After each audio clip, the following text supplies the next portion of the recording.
3 नवंबर 2024 की ये बात है। एक महिला ने एक बेटे को जन्म दिया और जैसे ही बेटे के जन्म की खबर ससुराल वालों को लगती है तो पूरे ससुराल में खुशियों के गीत गाए जाने लगते हैं। इसी बीच जब उस बच्चे के पिता को यह बात पता चलती है तो पिता सबसे पहले मोबाइल अपने हाथों में लेता है। मोबाइल पर एक सवाल सर्च करता है। सवाल कुछ इस तरह का होता है कि एक बच्चा अपनी माँ के गर्भ में कितने दिन तक स्वस्थ रह सकता है और उसे कब पैदा किया जाना चाहिए। जैसे ही उसे ये सवाल गूगल पर डाला, गूगल ने तुरंत इसका जवाब दे दिया। गूगल कहता है 37 से 40 सप्ताह के बीच बच्चा पैदा हो जाना चाहिए। वो बिल्कुल स्वस्थ होता है। अगर हम दिनों की बात करें तो 273 से लेकर 280 दिन के बीच में बच्चा पैदा हो जाना चाहिए, तो उसमें कोई भी दिक्कत नहीं होगी। अब वो व्यक्ति अपने हिसाब किताब लगाने यहां पर लगता है। हिसाब किताब कुछ इस तरह से लगाता है कि उसकी शादी 18 फरवरी 2024 को हुई थी और बच्चा 3 नवंबर 2026 को पैदा होगा। यानी बच्चे के जन्म से पहले वो बच्चा उसकी पत्नी के पेट में लगभग 37 सप्ताह रहा, जो कि करीब 269 दिन होते हैं।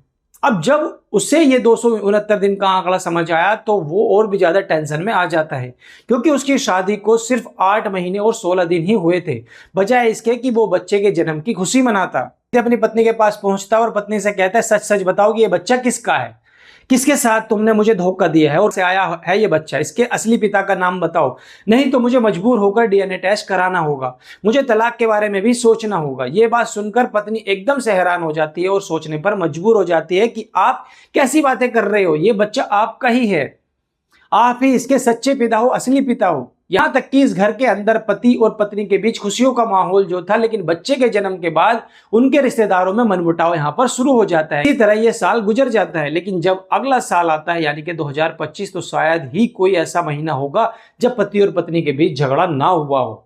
ऐसी स्थिति में दिसंबर 2025 की बात है। ये महिला दुखी होकर, परेशान होकर अपने बच्चे को गोद में लेकर इस घर को छोड़कर चली जाती है। उसने कभी नहीं सोचा था कि जब वो इस बच्चे को लेकर जाएगी तो कुछ ही दिनों या महीनों के बाद उस बच्चे का इतना बेरहमी से कत्ल होगा।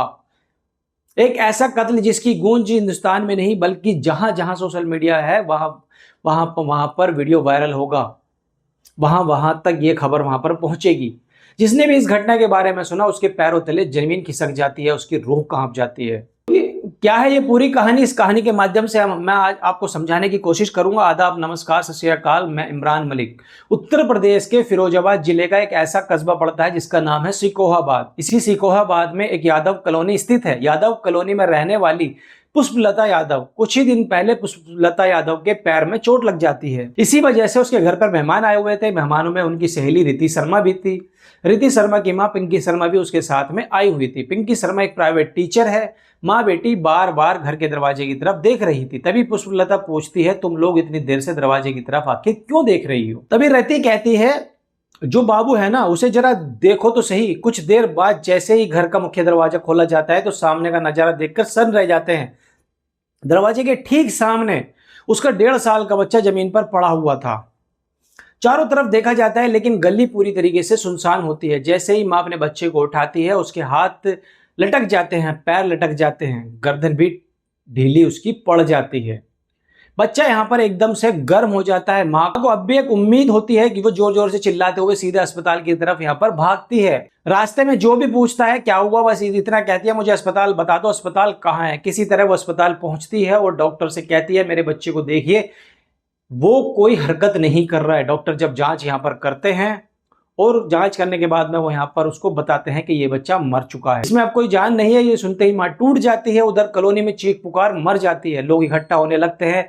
तभी सब पता चलता है कुछ देर पहले एक व्यक्ति ने इस बच्चे को गोद में उठाकर सुनसान गली में एक के बाद एक पटक कर करीब 8 बार उसको दे मारा था। सीसीटीवी फुटेज सामने आती है। वीडियो देखकर हर किसी की रूह कांप जाती है। वीडियो सोशल मीडिया पर तेजी से वायरल हो जाता है। जांच में सामने आया कि आरोपी कोई और नहीं बल्कि रिति शर्मा के रिश्ते का ही व्यक्ति था। जिस पर भरोसा किया था उसी ने उस मासूम की यहाँ पर जान ले ली। दोस्तों, इस पूरी घटना को सुनाने का मकसद किसी को दुखी करना नहीं है बल्कि आपको जागरूक करना है। अगर शक था तो कानून का रास्ता अपनाया यहाँ पर जा सकता था, डीएनए टेस्ट कराया जा सकता था, तलाक लिया जा सकता था, लेकिन शक ने एक मासूम की जिंदगी यहाँ पर छीन ली। और यही सबसे बड़ा सच है आज की तारीख में।